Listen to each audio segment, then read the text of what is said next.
then let's say the small temple, which is recent because it was in 2017 that we put it up together, but it has something that is really, really old underneath it, and I'll show everything to you.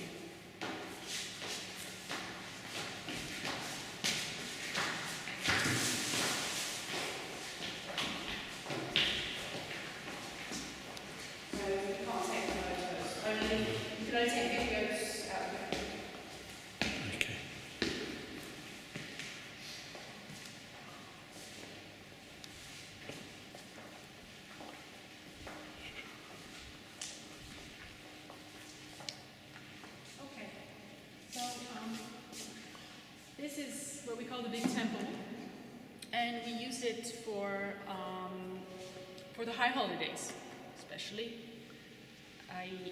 I'm not sure. I should ask: is someone between you two? Are you Jewish? I guess. Yeah, we both are. Okay, just to understand what I should say and sure. not say. So, during the high holidays, we use this temple. As you see, it's quite big. So Rosh Hashanah, Kippur, Pesach.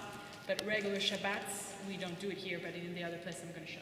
So this space was the first one the community bought in this building at the end of 1870, when at a moment when Jews were allowed, let's say, to come back to live in Bologna. 1848, the rabbi comes back here.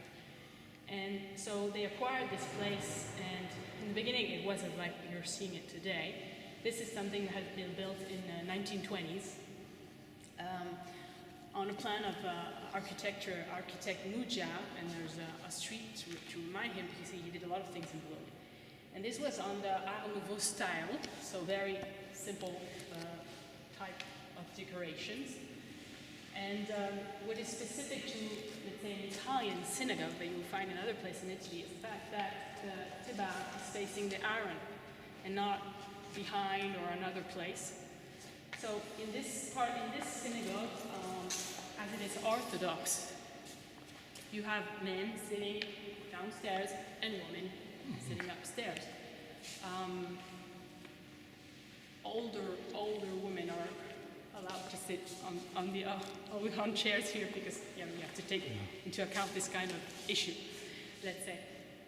And so inside here you have the Torahs we have, and the different Torahs we have one that comes from the Czech Republic, which is quite an old Torah, and it's an old man who, after the war, went in different abandoned synagogues and put all together Sefer Torah you could find, and brought them to London in the foundation that exists today.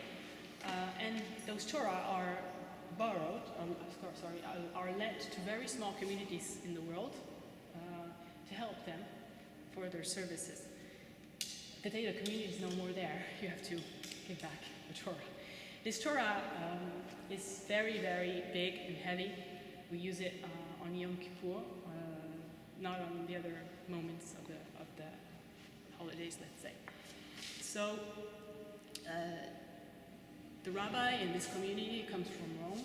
He's been here for 20 years, and he sings with, let's say, the Roman Italian way of singing, which is not Ashkenazi, which is not Sephardi, something Italian, quite special. And so this is the one we're going to use. I would say Saturday there's a bat mitzvah here, once a year, maybe. Wow. It's quite an event. My daughter did her bat mitzvah last year, exactly the same period.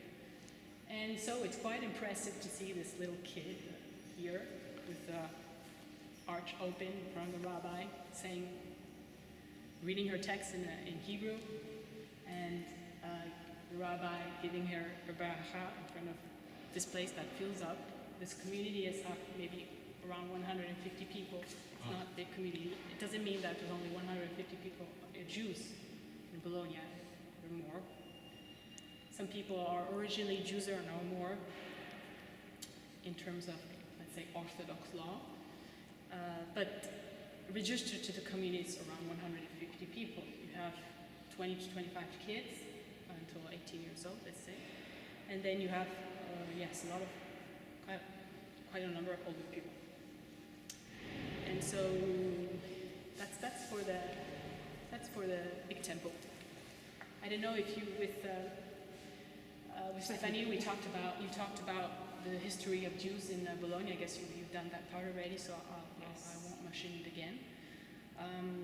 So we can now go and see the other synagogue. So what's the story of the other synagogue? Muriel, can I just ask, are there any people that weren't deported that still remained in the community before the Shoah, before the Holocaust? Oh, yes, because a lot of Jews find some places in the hills around Bologna to hide during those times. And there are one of the last survivors of that time died a couple months ago, Leah Oppenheim, and she used to go in the schools.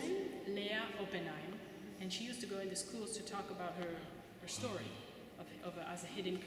And she came back to Bologna. Yes, and she was part of the community. Yeah, they came back to Bologna after the war, and they rebuilt it again. This building was bombed in '44 during the bombing of Bologna. And it was rebuilt later on in the 50s, but on the same structure as it was in the 20s, like the same plan. And yes, there are still today a little bit more, not many left that can testimony about that period. Wow. So let's go downstairs.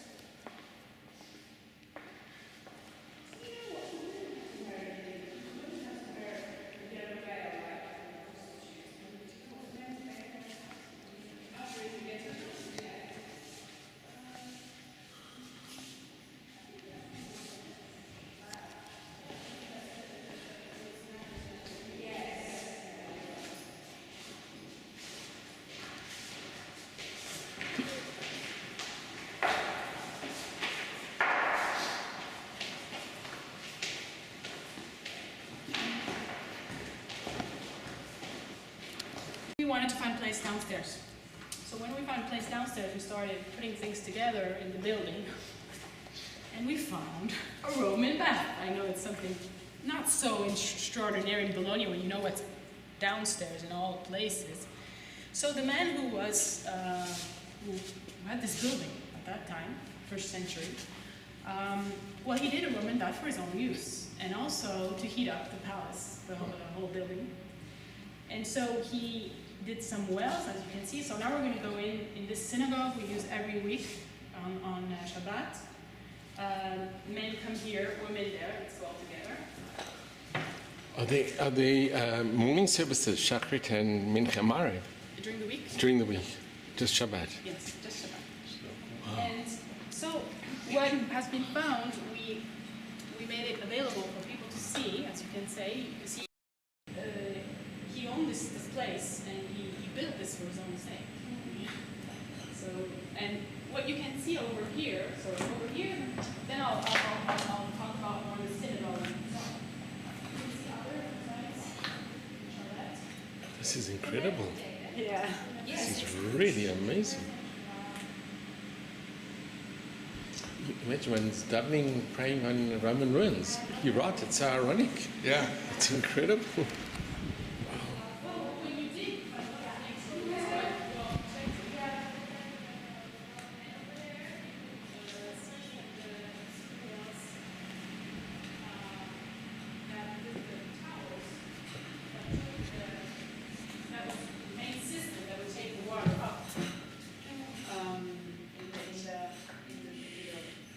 Wow, this is amazing.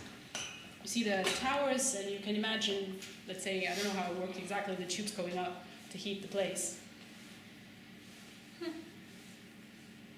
This is really incredible. So did they know who? Sorry, it's from the first century. It was a Roman. It was just like Nobleman, yes. Did they know who he was? I didn't find the name. No. But he must have been significant, Yes. right? Because he had his own Roman bath. And Yes, everything. for sure. Are there many visitors that come here to have a look at this? Well, it's been a year now that we've opened the synagogue to visits. No, it's not true. Let's say the synagogues are always open for children from schools. So it's been many, many years that classes come here as religious education. I'm going to bring some classes. Oh, Because okay. I'm really impressed. And then, well, this place is not old. It's not. This is, but the synagogue is from 2017. Yeah, it's a street building. Okay. But it's been a year that we've decided, apart from the European Day of Jewish Culture, which is next Sunday, which is open to public all afternoon, free. What's next Sunday? Europe, it's called the European Day of Jewish Culture. It's all Europe. Cities do this event. And in Bologna, there's going to be things in the synagogue, in the museum, conferences, museum. The exhibition in the museum is guided tour. Everything's open and free. And but it's been a year that I asked if it was possible to start letting people who are asking already for a while, tourists from Italy, from abroad, to see the synagogue. So I would say, okay. And so we started, myself and Lydia. We do that together as volunteers. Wow. That's fantastic. Could you repeat, this was discovered when you were building? No, it was discovered when, let me explain that. At the main ground, we used to have a small prayer room. But people getting older, for social events, we would go in a place on the 4th floor of this building. This whole building belongs now to the community. But with all those stairs and not using elevator during Shabbat, it was a problem. So at a certain moment we said, let's use the ground floor as a social center and let's find space below to make a small synagogue. Because as you can imagine, a big synagogue during the year, especially when it's cold, as it is in Bologna, heated up, is very, very expensive. Yeah. And so when you're 10 people praying, imagine 10 people praying in that place, it's a little bit ridiculous. Yeah. So, sorry. In this case, you really need to have a smaller place for people to feel comfortable and pray. So that's when we started interested in going downstairs. And what year was that? 2000, we started 15. Okay. I guess. And January 2017, we inaugurated this place because the Beleati of the city got involved in doing all the analysis of this place. Yeah. But then as it belongs to the community, we said, well, we'll show it in this way for people to see, but it's still going to be the place where we're going to pray. So if we come back to the synagogue in itself, so you see that this position here is quite different, as you have the Tiba, which is facing, which is with Rabbi facing the Aaron, and people are behind. The women are over there in the.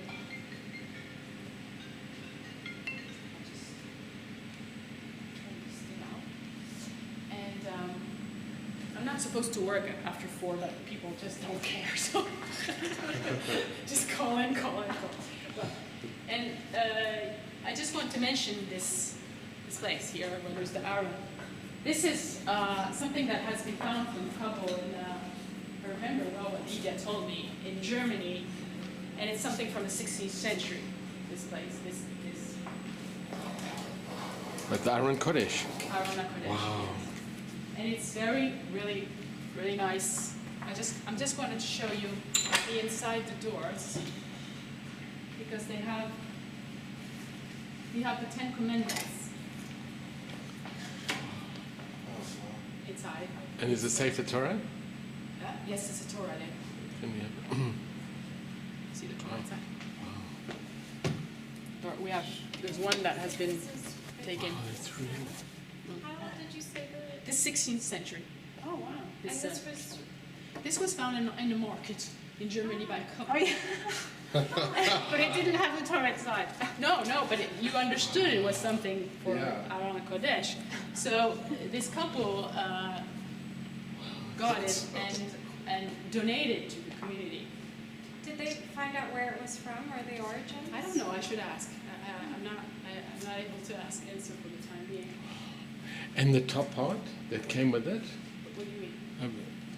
This? Yeah. All of it was like that. Wow. And it was in a market? Yes. Unbelievable. Yes, I mean, it's quite. Gee, that's incredible. Yes, it's quite Someone probably used it as for clothes. Wow. I mean, I don't know. I mean, yeah, you have the Ten Commandments inside. You Yeah. studied something religious. Unless they did great Hebrew. I mean, Yeah, that's an amazing piece. I've never seen anything like this. Well, it's quite. I've seen the mikveh that's now a cafe in Barcelona. But this is pretty amazing. Yes, This yes. is amazing. This is quite really a nice piece of.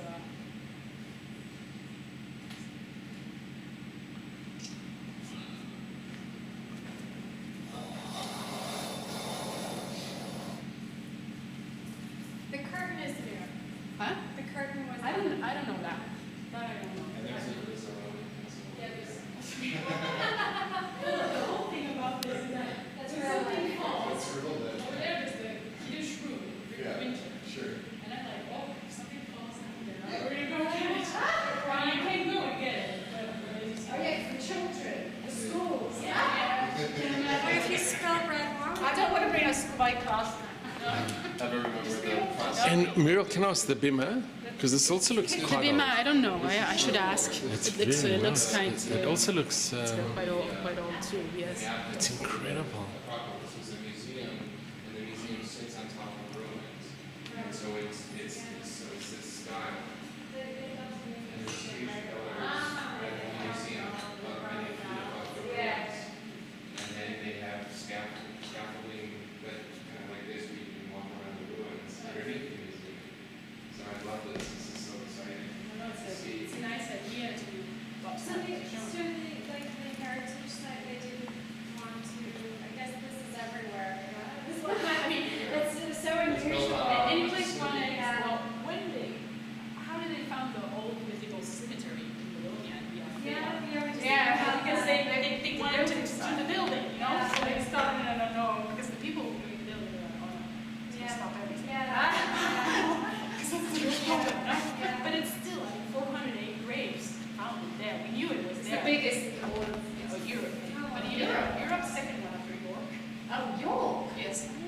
But I mean, it's just choose 408 graves. And what was just incredible was to find those jewelry on the grave. I didn't know the traditions of the jewelry. Where did the jewelry in the grave? I don't know. I have to see the exhibition at the museum if you get the time to see it. Yeah, we were just there. So did they explain in the tradition why people put the jewelry inside? No. That's not. That was in the Shanghais. Yeah. Where all the rings are, that was in the Shanghais.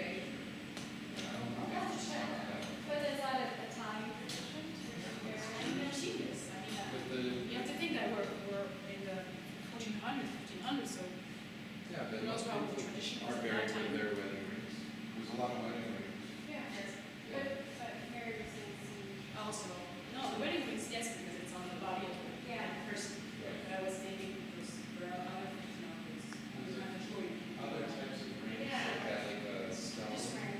But they were maybe that was also. And then there were tools as well. No, just the rings. Yeah. Yes, just the rings. Did you see those tools? There's some tools. Oh, tools, yeah, there was a few, but I don't know what those were. That is quite rare. Yeah. No, I'm sure there's a reason. Very impressive. Very exciting.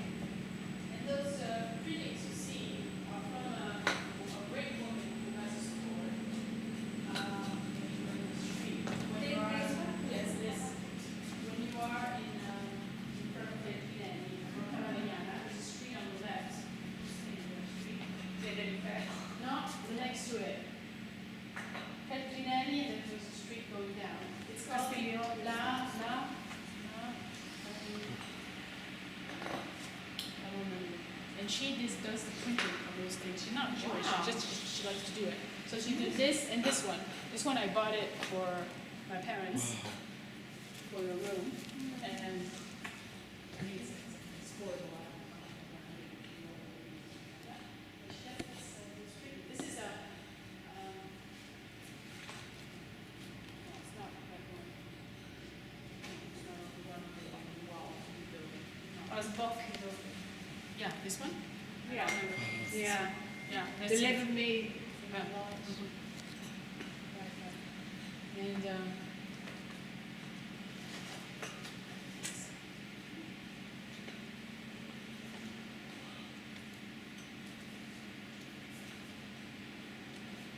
And Meryl, can I ask you, in Bologna, do the Jewish community, they don't have any anti-Semitism or... well, I don't feel it. As a person living here, It's more against Muslims now. The fashion is. yeah, let's say that's, well, I guess it's because Jews are very few.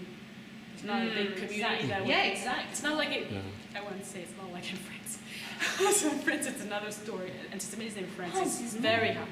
Yeah. It's very high. And England is very high as well. Oh, okay. But here in Bologna, Anti-Semitism? Yes. Yeah. no, in Bologna you don't, I didn't feel it so much. There's no, I mean, recently there's no significant events that happened. In Milan, some of them have happened. In Milan, yes. But in Bologna here, no. I would say it's been a long tradition of integration of Jews in Bologna, but as in a lot of cities in Italy. And there's a lot of work between the community and the authorities in Bologna. We work a lot together. They come to a lot of events we do. On the Sunday, we'll have the Synagogue, so the first men of Bologna Mayor. coming to Mayor. say, and they do a lot of things to do together. But you know, the army's on both sides, but it's been so many years that nothing happens. I mean, it's people are curious. People want to come to see the synagogue. They want to know more about Judaism, and I think it's a great thing because having people knowing better or religion is a way of making them more tolerant. So true, yeah. So it's an opportunity. Well, the synagogues here are part of the history of the city, and the tourism office has did a real good job of promoting the tour.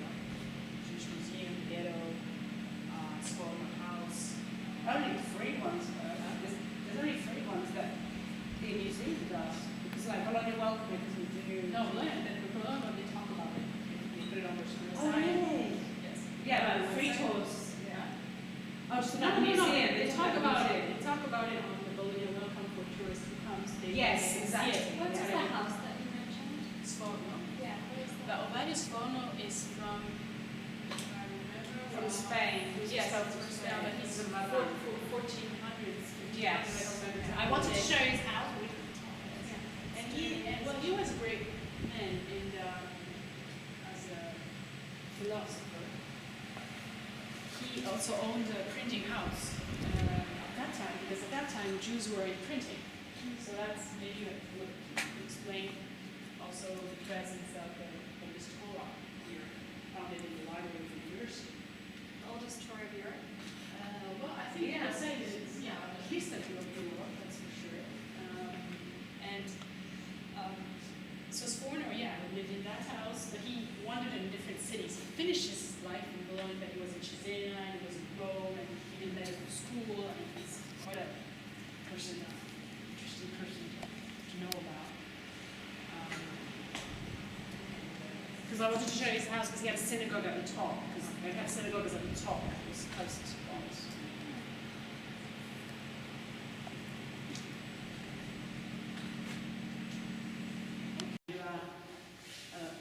Temporary tent at that festival. Yeah. And with fruits and vegetable hanging on, and we put a table and we have lunch and dinner and things like that. And Chabad was here in Bologna? Yes, Chabad's in Bologna. There's a Canadian rabbi who's been here for at least 20 years, even more, I would say. And he has a Chabad center. And he's a lot in touch with Israeli students. Oh, Many days during the week he provides lunches who wants to in the center. And for Lag Baomer, we do in the Giardini Margherita something together between both communities. wonderful.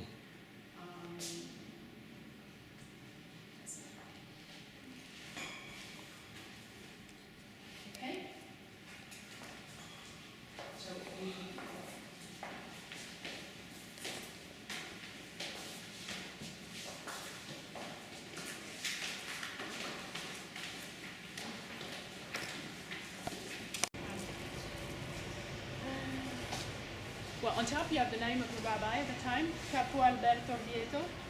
He was the rabbi in those years, who were born with his family. Yeah. And well, you have the name of Zamorani was, if I remember well, director of one of the newspapers at that time. Ah, Arrigo. yes. And you have Muja. There's a Muja. Ah, Mucha, yes. Attilio was, he made the monumental staircase in the, what's it called, Montagnola Park, Ah, Hill Station. And Fizzi Mario, from whom this street is named. Yes. Wow, that's amazing. He was a brilliant pianist, and what else? Musician. It was the street was named after Him. house. Yeah. Of- He went to the camps, yeah, like all of them here.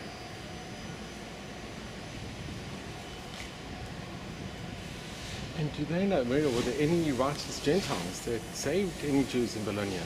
Well, the families, as I told before, the families living around Bologna in the hills, some of them have hidden Jews during the war. Yeah, the Jews wore nuns' habits. Oh, really? And a couple of months ago died this woman, extraordinary woman, Leah Obenai, lived here, and she was one of the testimony of being hidden during the war as a child. She used to go in schools to tell her story. In Fioppe, in this town in the countryside, there's a plaque to this priest who went to the camps with the children, or he was shot with the children because he was dedicated to the children. He gave up his life. He was That's protecting a priest. the church. Yeah. That's amazing.